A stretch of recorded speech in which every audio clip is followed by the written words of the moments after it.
A phrase that I've recently found that really resonates with me is practice does not make perfection, practice makes permanence.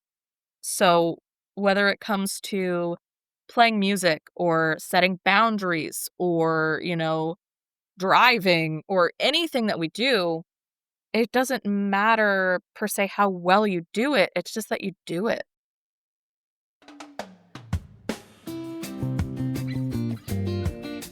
Welcome to The Cultured Therapist, a podcast for the curious and the bold to come together and discuss topics, interests, and experiences of the mental health care field. I'm your host, R.C. Winters, a licensed professional counselor in the state of Louisiana, and I work in the field in private practice. Each episode, I interview a helper from a specific region of the United States that is providing care for others through this work. And we take the time to get to know them and the topics they feel therapists, clients, and the public at large might benefit from hearing more about.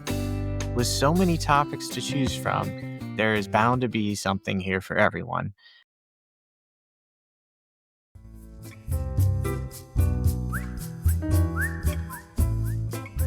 Today, I introduce you to Kristen Neville, a licensed professional counselor in southern Louisiana in the part of the state known as the Acadiana area.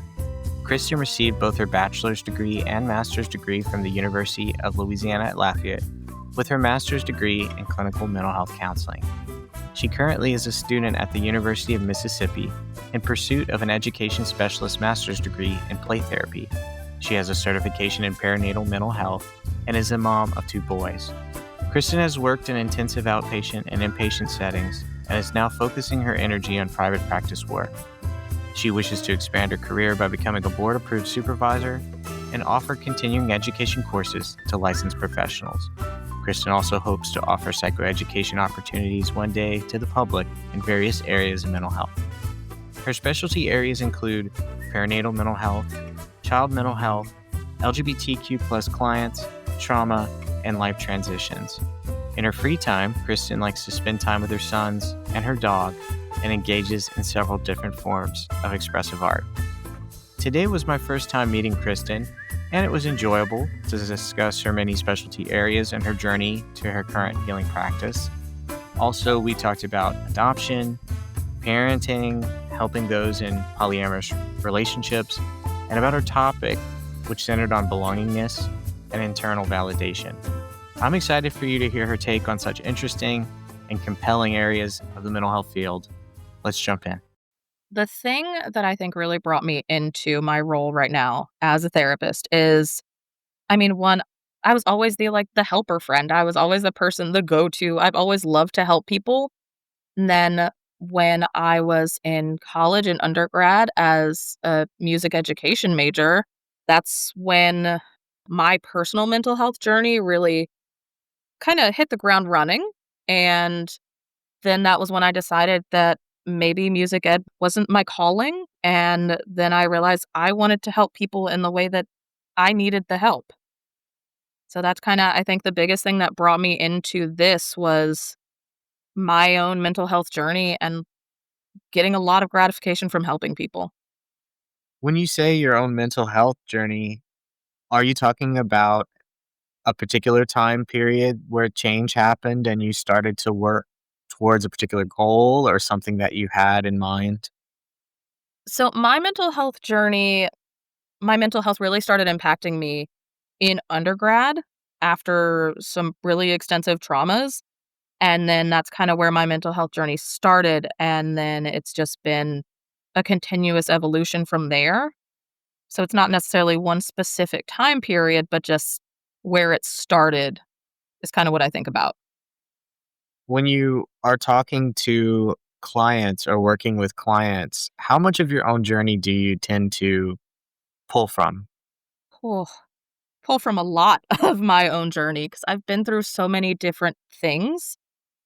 So, like in a lot of my work that I've done in intensive outpatient with like the groups, I would tell them because I have been in an inpatient facility. That was the moment when I realized like I want to help people ideally before they get to this point. And So, when I talked to my groups, I would say, "Look, because we gotta be careful with what we self-disclose," but I would tell them, like, "I understand a lot of what y'all are talking about a lot more than you think I do." But, I mean, I pull consistently from myself, from my experiences when I'm working with clients. Like, I do that at least once a day, probably. I identify with that because what other life are you living, right? Yeah. This is your life. This is what you're experiencing. The person in mental health that's helping me has been through some difficult things.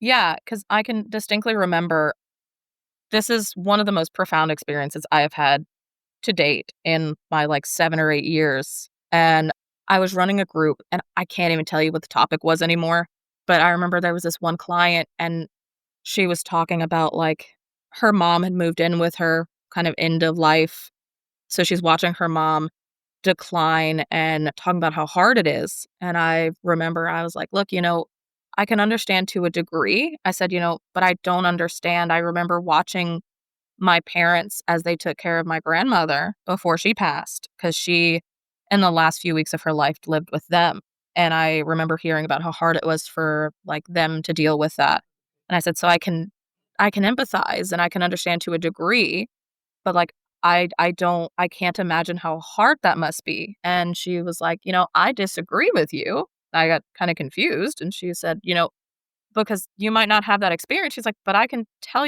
what it means like to love people." And that, I think, will stick with me until the day that I die. Wow. That is that is a very profound statement Yeah. to hear from someone else. Wow. Yeah, What and did you that was do just with that? I I wanna say in the moment, I think I kinda took a step back and was like, "Whoa, I wasn't expecting that." I was expecting to go, "Yeah, this does suck." But I took a minute, and I think I just thanked her and said that that meant a lot to me, and just I think I'd let us both kinda just sit in that moment and recognize the moment that we just had, because, like you said, it was powerful. Like, that is one of the biggest experiences that I've had to date as a therapist, and I've worked with probably hundreds of people working inpatient and intensive outpatient and working at a bunch of facilities and doing all that stuff. Where are you finding that you're landing now as far as the particular space that you find most comfortable for you? So, I have my certification in perinatal mental health, and I'm in grad school for play therapy, and I love both of them sincerely, and those are things that I do work a lot with. Like, I work a lot with kids, but, it seems like things are just kind of finding me, so I do have a lot of postpartum parents, especially postpartum moms. I have a few, I think, pregnant clients. I have a few with fertility stuff, but I mean, a lot of stuff that I have found that I haven't, quote unquote, specialized in or been trained in, but just seem to kind of find their way to me is a lot with non monogamy, a lot with, you know, the queer lifestyle, gender expansiveness, LGBT, and a lot, honestly, with like adoption, more specifically, like I'm working with a lot of adoptees.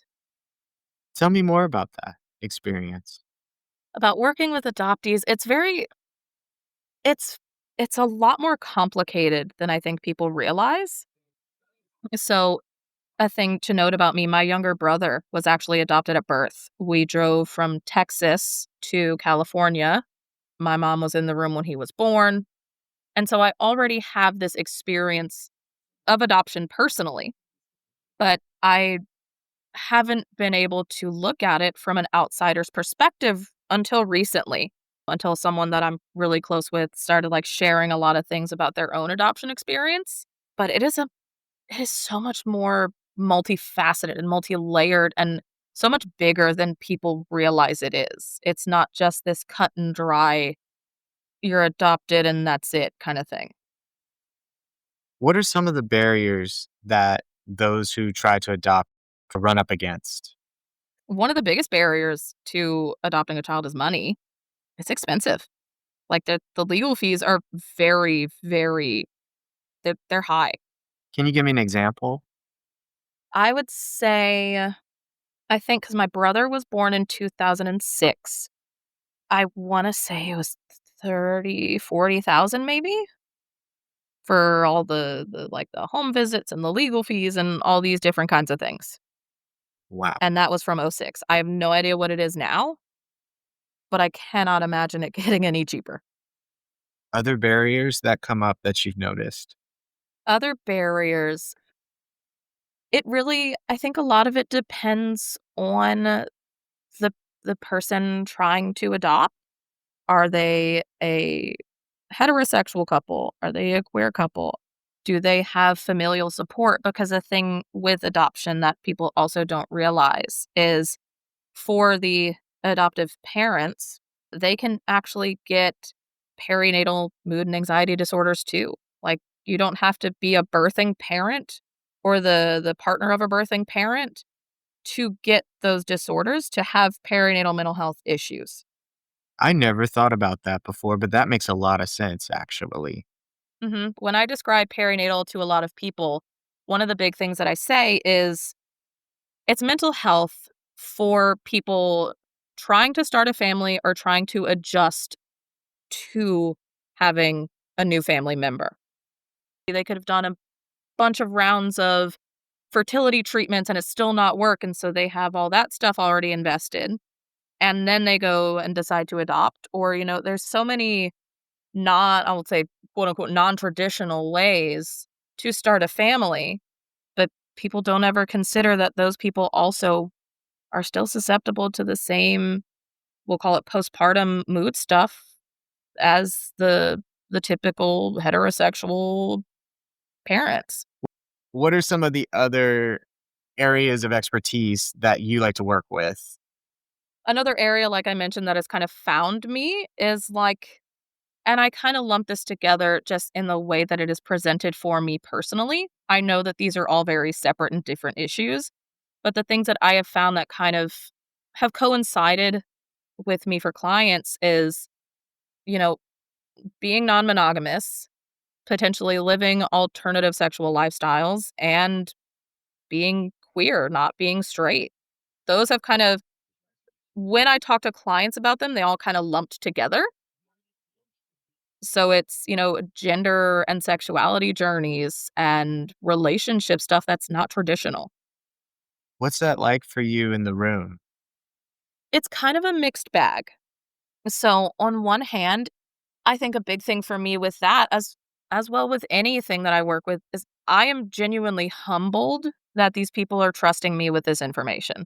Because this is, especially living in Louisiana, this is not a place that is known to be very accepting of things that are not the norm. And to trust this person that they know very little about me, to trust me with this really deep and heartfelt stuff that is really controversial means a lot to me and is really humbling. So there's always that aspect of it. And at the end of a lot of my sessions, I will thank my clients for their trust in me, their vulnerability, their willingness to do the work with me, because I think that's important to say. And, on the other hand, sometimes it can bring up some feelings of sadness sometimes in that, especially a lot more with my queer and my gender expansive clients, it's sad to hear that the things that they've had to go through and the way that they have to kind of, I would say, almost like put on a facade to try to make sure that they can get through their day to day being as safe as they can. Sounds exhausting. It sometimes. Yeah, for them. And Yeah. I imagine you work in your capacity as much as you can to co-regulate, but that sounds difficult sometimes to see them struggle in that way.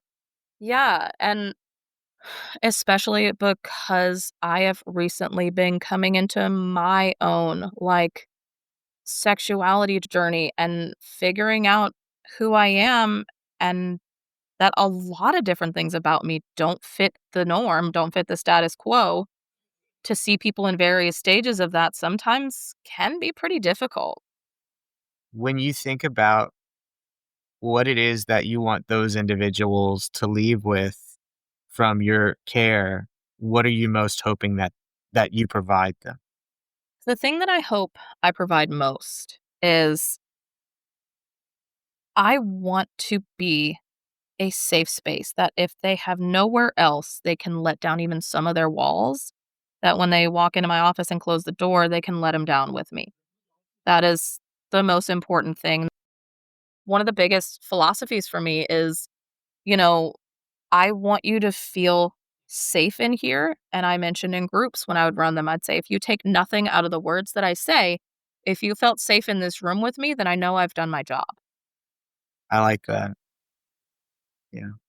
Now, when you think about the particular type of topics that we've talked about, are there any that you found or that most of them did they find you? How did that work? So I think for like my perinatal and for a lot of my child clients, that is stuff I have sought out because that is something that I specialize in. I have my perinatal mental health certification and I'm getting my second master's for play therapy and I've done play therapy for years. And so I've kind of searched those out. But when it comes to the other areas, whether it's like sexuality or gender or adoption or anything like that, it's been kind of things that I think have found me. It's clients that I have more of like a generalist approach to. And then I start noticing, wow, I've got a lot of these clients right now. And then, wow, I'm getting a lot of this right now. And it just kind of happens to be that way. I can identify with that. It's like, where did this come from? I don't Yeah. know. Am I a magnet? Like, what is happening? Yes. Universe is telling me something. Right, exactly. Yes. And then it's like, well, let me just accept because this sounds exactly where I need to be. Yeah, that's pretty much how it's happened. I have a few that I look at some of my clients and in the particular life situations that I'm in right now, I'm just like you, I feel like I'm looking at a crystal ball. One in particular is a crystal ball forward and one is like a crystal ball going backwards. Interesting. That explanation. Can you tell me more about that? What does that mean to you? So, I am going like right now is arguably some of the most difficult things that I personally have ever been through in my life and it's been that way since about February. So it's been a few months and I'm watching these clients go through similar experiences. Like the one that's the crystal ball forward, I think of that because she's talking to me and she's doing these things that at the time I was only thinking about doing, but she had already started. And so I'm watching essentially what my process is going to look like. And because the situations were similar enough to make it important, to make it noticeable. And in my own personal therapy, I've applied some of the things my therapist has told me in my work with her because I know that it helped me. And the worst thing that can happen is it doesn't help her and it doesn't click in her brain. And the crystal ball backwards is, I'm a few steps ahead of you in the process, but I see where you are. And so I am able to kind of mentally prepare myself with my own experience as well as my other client that I was just mentioning to say, okay, so now this is what I know what it's going to look like. I have an idea of what it's going to look like moving forward.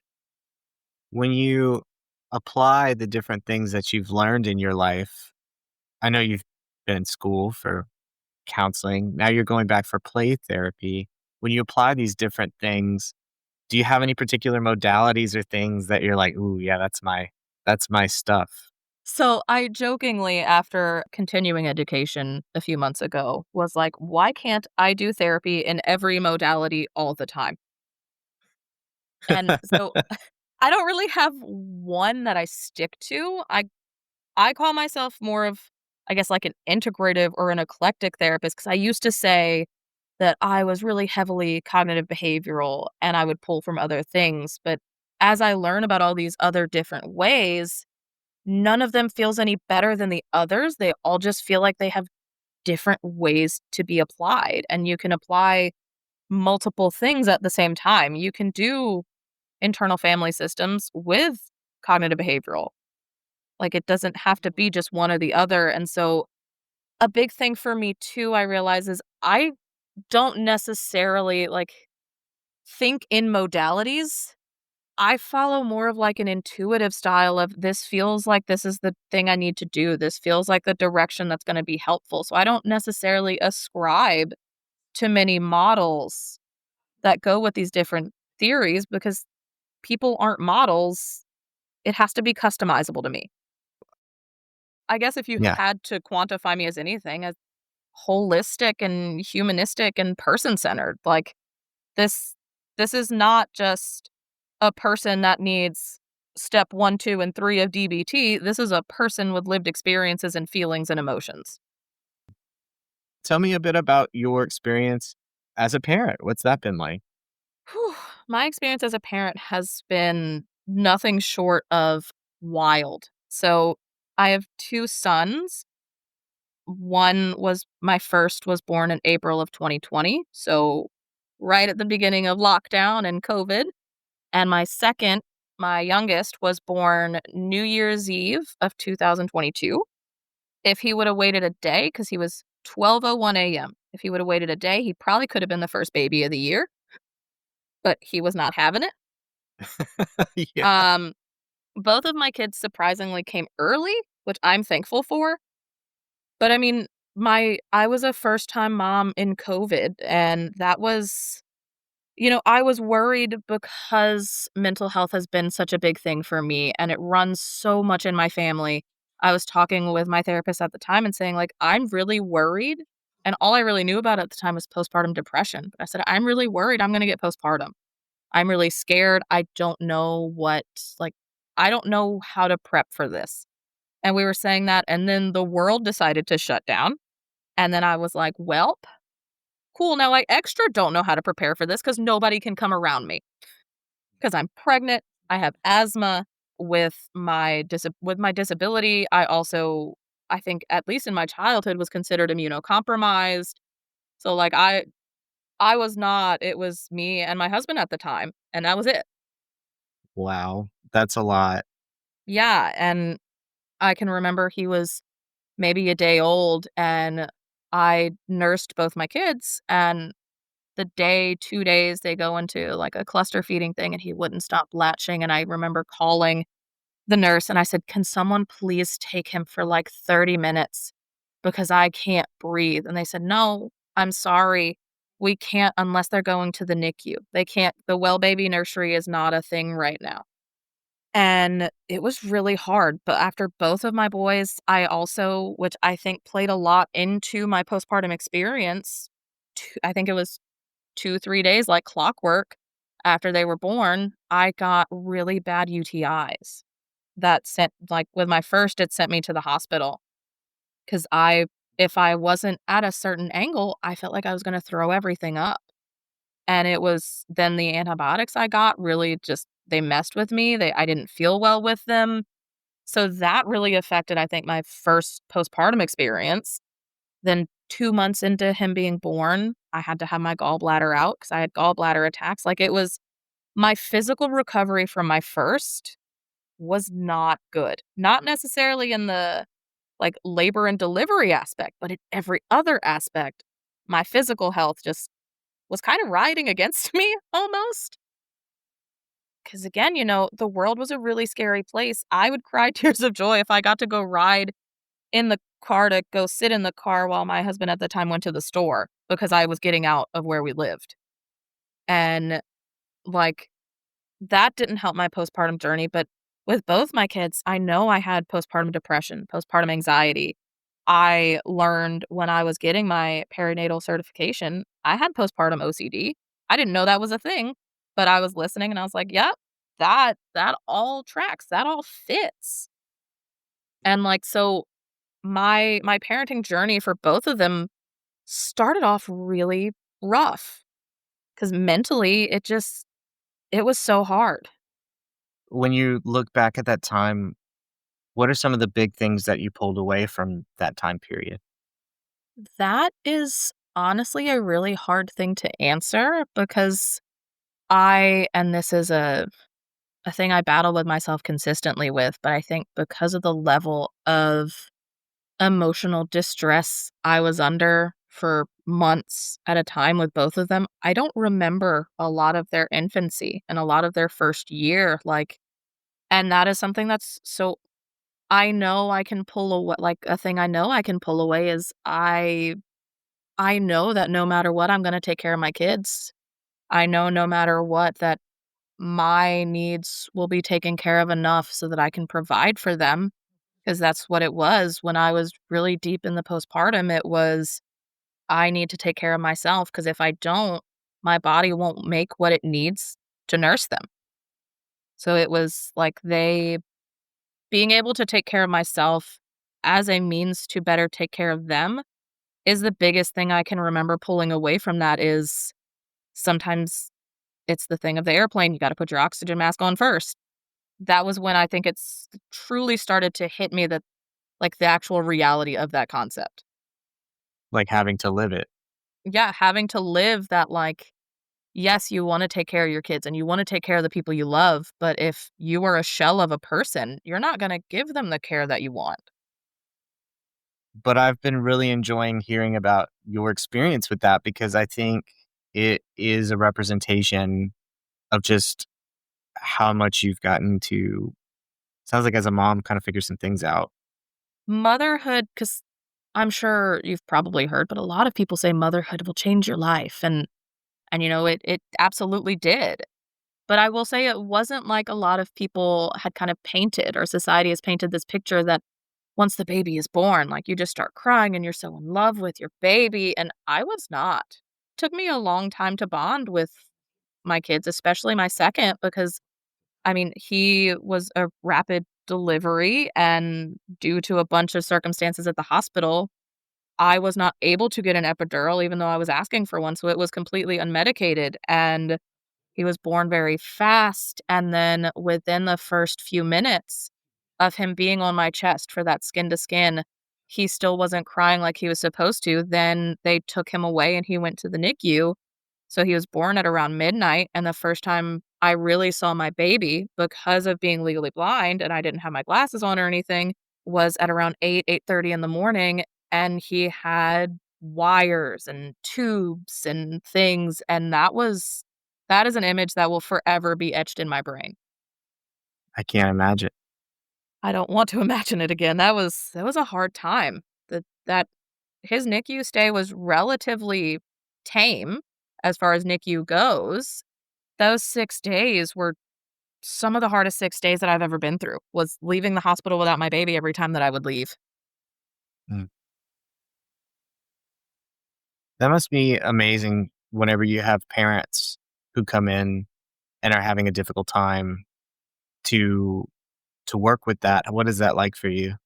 Oh, that is arguably one of my favorite things about working with kids. Don't get me wrong, sometimes it's difficult because these parents, they just want their kid to they want their kid to be okay. They want their kid to be quote unquote better. They want them to do well. And a lot of times I find the biggest joy in saying, okay, these are things that could help. These are things that, like, if you do them, you're going to feel better. And if you feel better, you're going to be able to, parent your kid more in the way that you want to.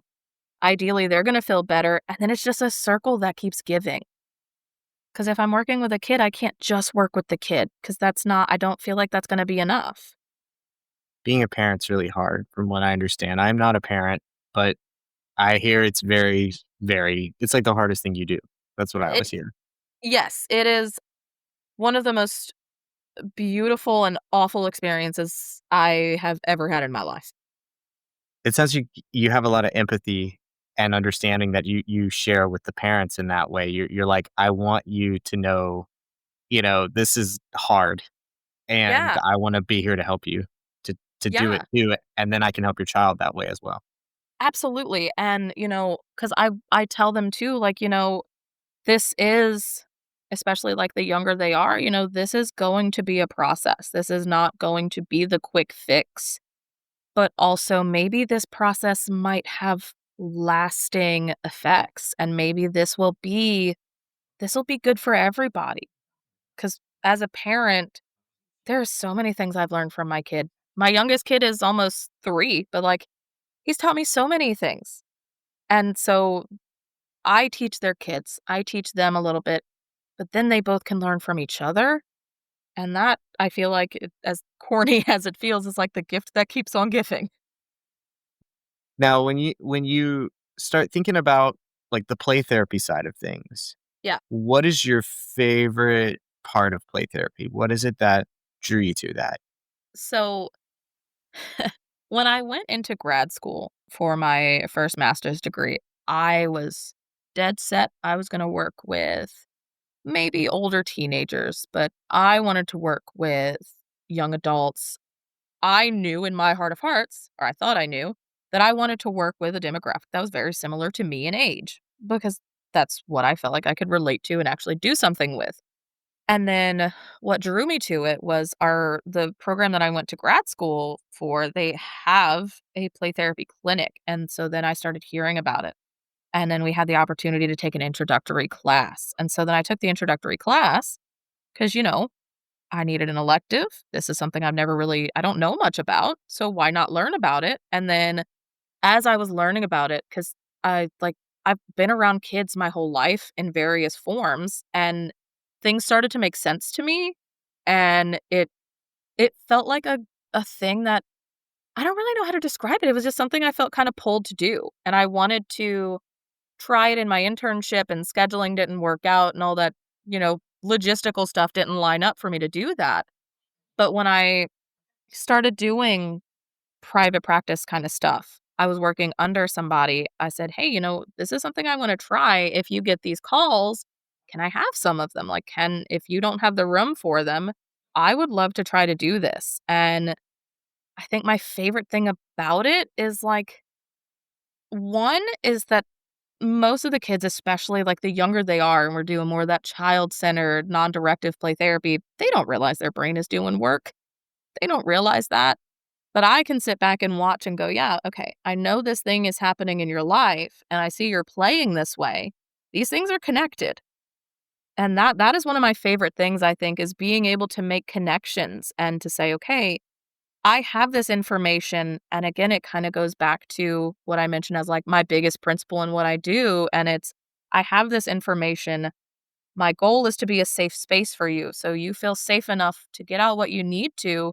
And I can, with whatever age they are, I can explain how to do things better, how to do things in a healthier way. Like, so maybe if you're frustrated, your Lego tower isn't built in the way you want, you don't hurl it against the wall.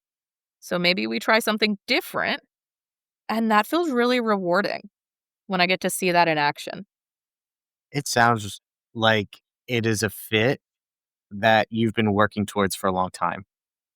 When you think about any other things you wanna learn or where this is all headed towards, what are some of your expectations? What do I want to learn? I want to learn so much. Anyone who knows me can probably quote me saying, if I could be a professional student for the rest of my life, I would be happy. I could just be in school all the time, get a bunch of different degrees, and like still do clinical work, but like I just want to be a student all the time. It is, I want to say a problem because I would spend all of my money on just like different educations. But things I really wanna learn, I mean, I really want there's so many different modalities, but I really wanna learn about being a practitioner for EMDR. I have a lot of clients with really heavy trauma that I think they could benefit from, and with their levels of trust or abilities of trust, I don't know if they'd be willing to open up to someone else or, things like that, or we've already built that rapport and I know it's hard to start over with somebody else. And EMDR is something that's always kind of fascinated me, so I definitely wanna learn a lot more about that. I wanna learn more about internal family systems. I wanna learn more about, like, I think it's called, like, the schema modality. There's so many things I want to learn. One day, I would love to get my PhD. I have no idea in what, I think I want to find a way to integrate, like, parenting and play therapy and figure out some way to research something along those lines. I just haven't worked out all the nuts and bolts of it yet. I would love to get my PhD one day. I want to be a licensing supervisor. I want to give continuing education to professionals. I've actually actively started the process with one of the hospitals around here to try to offer prenatal, like, mental health psychoed for the general community because people don't know about it. If you don't know what to expect, then 5 weeks into having a baby and you're still crying and sad all the time, you think that's just hormonal shift in baby blues, but it's not. That's the goal. LPCS, RPTS, like, I love, because I mean, my first major was instrumental music ed, and for preview day, I didn't actually stay the major, but my technical first major in college was secondary math education. So, like, there's this educator in me that will never die, because I want to teach at a master's level at some point. I think a problem with I say a problem with me, but a thing with me is I want to do so many things. I am so ambitious that I have to take that step back and go, "Okay, Kristen, you cannot do all of these things at the same time while working, while raising children, and being a human being," which is something that I've had to practice a lot, is being a person outside of a mom and a therapist, and I cannot do all of these things simultaneously. It is not humanly possible. Well said, but very true, very real, very needed to be said. Because Yes. it's like we're all trying to do that for some Yeah. reason. Even, like, my clients who I don't necessarily work with them on parenting things, but they are parents, I'll tell them, like, "Look, you were a person before you had kids. Y'all were a couple before y'all had kids. Like, you were a person before your partner. Like, you cannot lose yourself in parenting." And I hate to say it so bluntly, you can't lose yourself in parenting and expect yourself to be okay. I think that's a good place to transition Okay. to a topic that I ask everyone to bring. So, what is it that you chose for us today? Two-part topic of, like, belonging and internal validation. I think a really big thing because I belong to so many different communities. So, I was born legally blind, so I've been disabled, but yet I am still able bodied enough that I don't use the cane. Apparently, I should, and I'm supposed to with the eyesight that I have, but like that's not happening right now. So I have always felt like I didn't belong in the disabled community, but I also didn't feel like I belonged in the able bodied community. And like I mentioned earlier, coming into my own journey and figuring out who I am and the ways that I don't feel like I fit into the norms, the stereotypes, the status quo of I am not a straight woman, but I don't feel like I'm queer enough to call myself queer.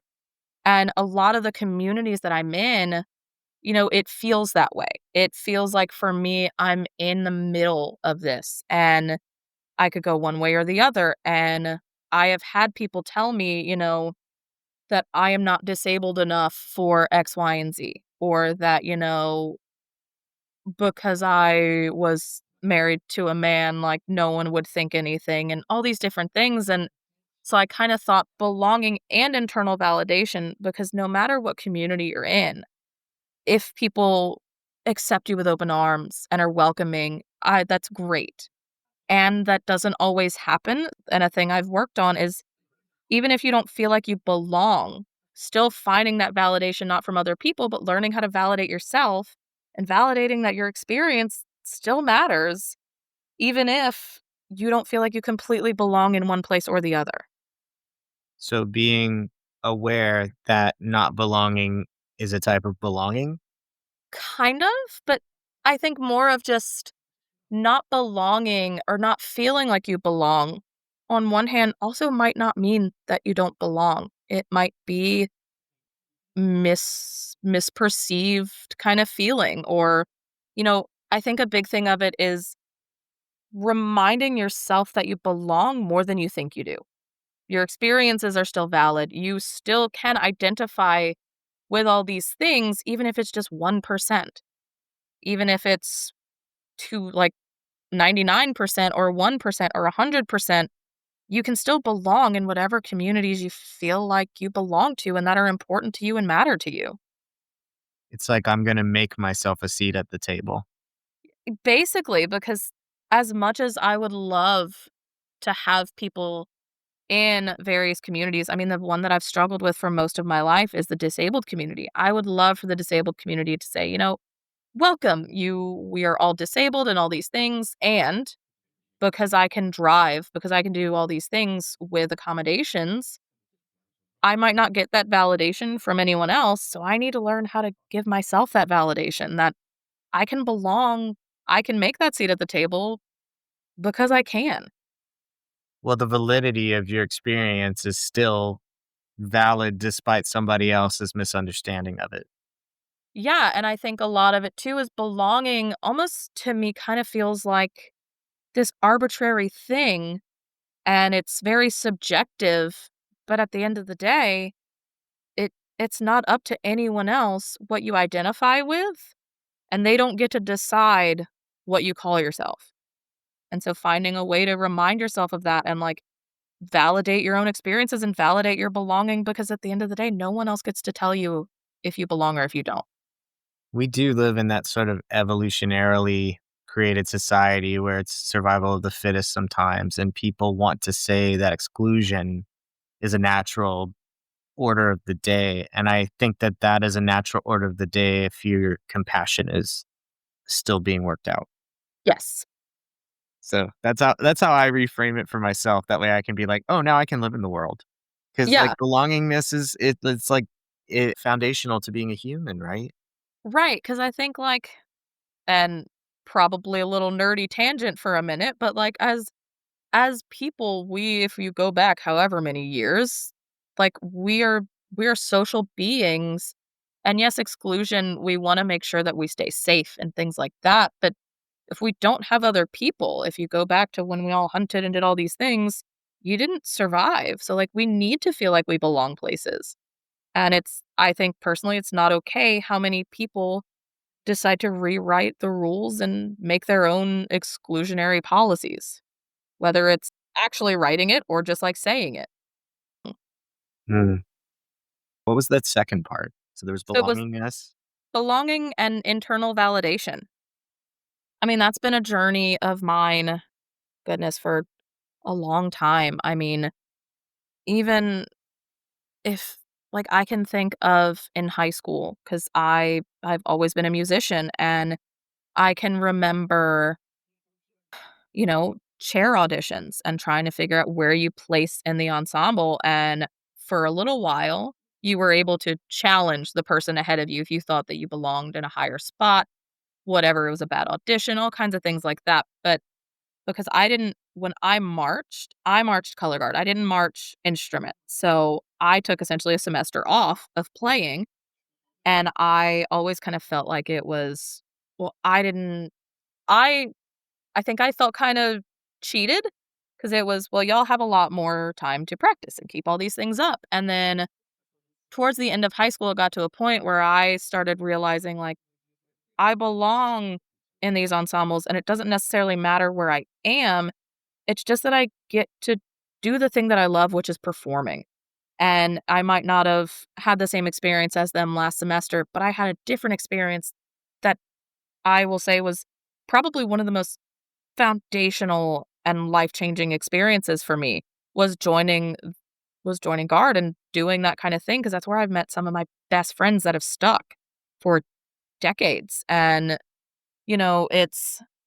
it's finding a way to remind myself that essentially it's, a phrase that I've recently found that really resonates with me is practice does not make perfection. Practice makes permanence.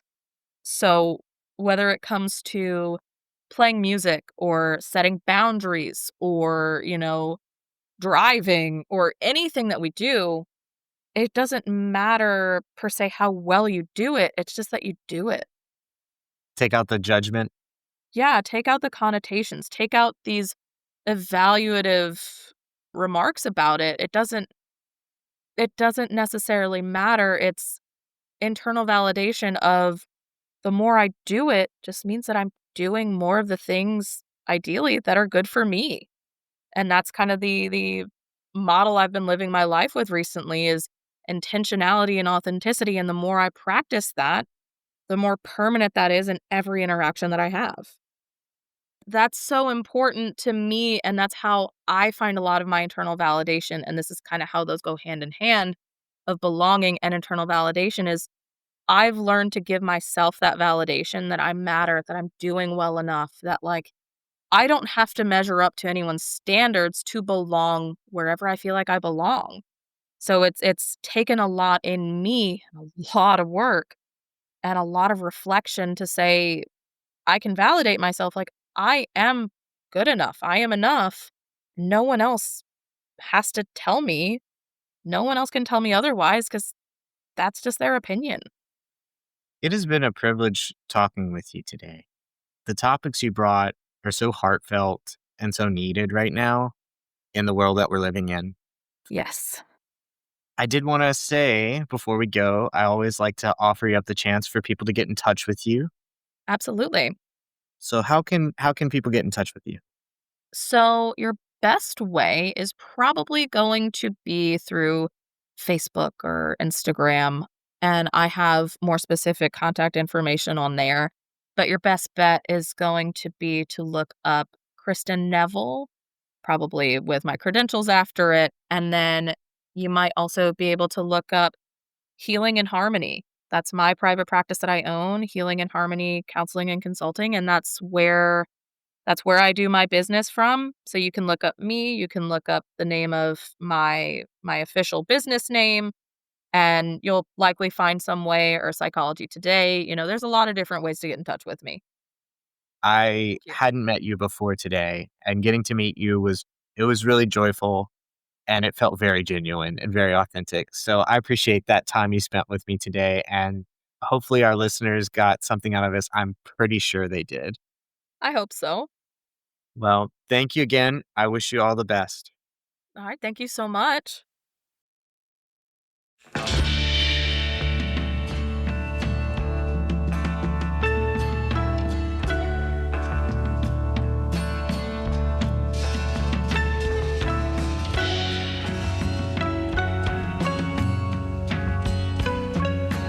The Culture Therapist is created, voiced, and edited by R.C. Winters, a licensed professional counselor in the state of Louisiana. It is meant as a tool both in an educational as well as advertising capacity for therapists and those in the mental health field to let future clients, current clients, others in the field, and the general public onto their experiences and interests.